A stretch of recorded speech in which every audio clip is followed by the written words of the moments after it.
Hey y'all, Megan Brown, Mortarstone Analytics. Thanks for joining us for this short little vlog this week.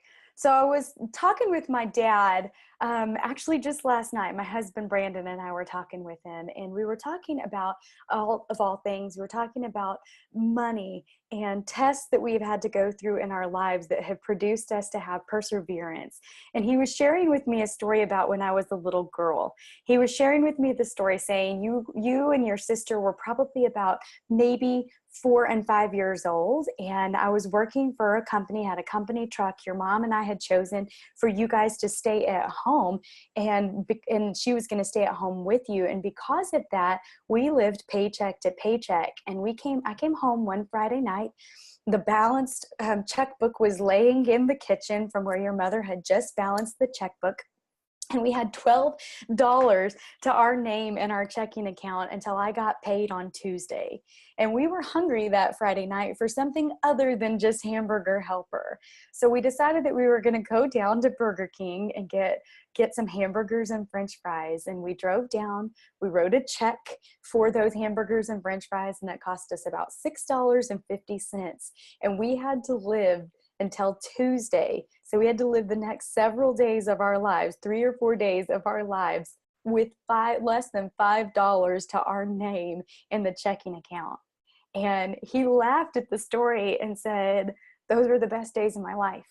And I'm so grateful that I had the opportunity to know what it was like to live that way so that I could learn how to trust the Lord when it came to money.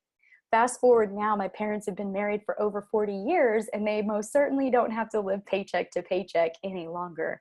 But it made me think about a book that I have read by Ron Blue called Never Enough.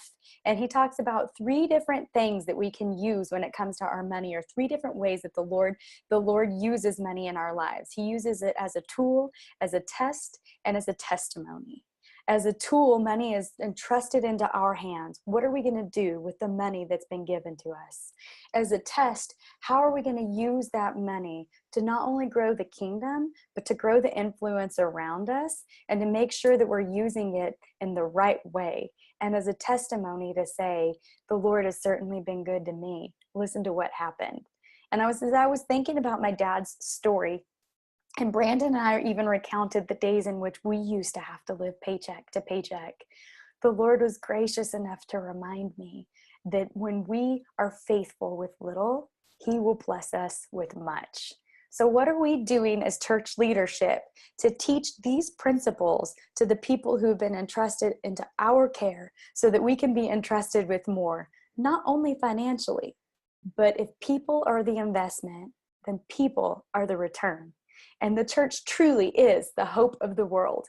So it would be my great desire to be able to show you a way today to be able to take these tools, tests, and testimonies and use this to help the people who are in your sphere of influence so that you're understanding if people are our investment, most certainly people will be our return in our church.